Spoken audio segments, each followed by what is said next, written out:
Assalamu alaikum wa rahmatullah, bienvenue à tous. Tout le monde connaît Albert Einstein, l'éminent physicien allemand considéré comme le père de la relativité générale.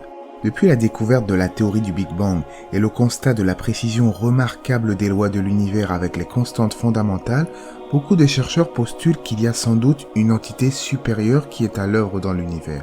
Quant à Albert Einstein, ses prises de position sur l'existence de Dieu restent souvent mal comprises, voire contradictoires. Qu'en est-il vraiment ? Qui est Dieu pour Einstein? On en parle tout de suite après la petite intro.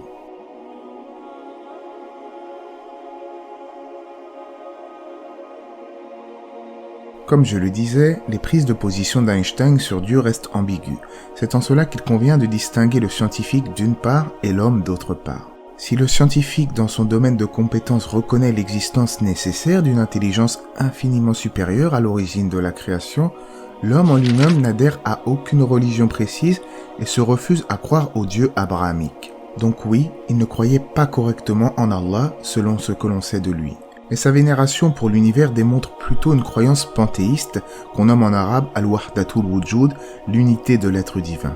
Pour faire simple, selon lui, tout ce qui existe serait Dieu, à l'instar du Dieu de Spinoza. Il déclare lui-même « Je crois au Dieu de Spinoza qui se révèle dans l'harmonie bien ordonnée de ce qui existe, et pas en un Dieu qui se préoccupe du destin et des actions des êtres humains. » Bien entendu, je n'ai pas besoin de rappeler que cette croyance de kufr est erronée et que ce n'est pas celle du musulman. Allah, le Créateur, est au-dessus de sa création de par son essence et il est partout de par sa science. Mais il n'est pas partout de par son essence, c'est absurde. Et il paraîtrait d'ailleurs étonnant de voir un musulman qui se prétend musulman avec une telle doctrine. Mais revenons au vif du sujet. Même si Einstein n'avait pas, selon ce qu'on le rapporte de lui, une croyance authentique au sujet de Dieu, il n'en demeure pas moins qu'il reconnaissait, de par son travail, l'existence d'un être supérieur à l'œuvre dans l'univers. Et qu'on se dise les choses, il n'avait reçu aucune éducation religieuse. Ce sont ses travaux de scientifique tournés vers la compréhension de l'univers qui l'ont amené à ses conclusions. En effet, en étudiant le cosmos, il découvrit l'extraordinaire harmonie de ce dernier, les précisions remarquables des lois de l'univers, ce qui le poussera à admettre qu'il y a des forces qui nous dépassent, mais surtout une intelligence infiniment supérieure. Pour résumer, malgré sa croyance erronée sur Dieu, il ne niait pas le créationnisme. Il acceptait qu'il y ait un Dieu qui puisse exister et créer face au constat de la complexité de l'univers. Pour cela, je ne peux que vous citer quelques-unes de ses citations. Toute personne qui est sérieusement impliquée dans le progrès de la science devient consciente de la présence manifeste d'un esprit immensément supérieur à celui de l'homme, en face duquel nous devons nous sentir humbles avec nos modestes facultés. Je veux savoir comment Dieu a créé le monde. Je ne suis pas intéressé par tel ou tel phénomène, tel ou tel élément. Je veux connaître la pensée de Dieu, le reste n'est que détail. Tout est déterminé par des forces que nous ne contrôlons pas. Tout est déterminé pour l'insecte comme pour l'étoile. Êtres humains, légumes ou poussières d'étoiles, nous dansons tous au rythme d'un air mystérieux joué au loin par un joueur de flûte invisible.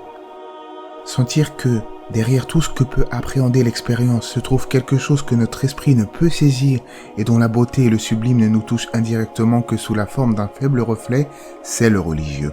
Dans ce sens, je suis religieux. On retient également de ses conversations avec ses confrères certains propos intéressants. Dieu est subtil, mais il n'est pas malveillant. Dieu avait-il le choix quand il a créé l'univers? Dieu ne joue pas au dé. Les coïncidences sont une manière pour Dieu de rester anonyme. Fin des citations. Comme je le disais, les raisons qu'il donne de ses convictions sont entièrement scientifiques. Et finalement, en dehors d'Albert Einstein, beaucoup de chercheurs contemporains ont admis l'existence de Dieu ou l'ont du moins envisagé. Certains se sont même convertis à l'islam, c'est le cas de Bruno Guiderdoni, astrophysicien et directeur du CNRS, le Centre national de la recherche scientifique. C'est un spécialiste internationalement connu qui fait des conférences sur les formations des galaxies. Actuellement, il travaille au Centre de recherche d'astrophysique de Lyon, où il dirige l'observatoire. Quoi qu'il en soit, on demande à Allah que la recherche de la vérité soit notre raison d'être et qu'il nous guide tous dans le bon chemin. Allah sait mieux. J'espère que cette vidéo vous aura été profitable, que vous aurez appris des choses, que la paix et les bénédictions d'Allah soient sur le prophète, sa famille et ses compagnons.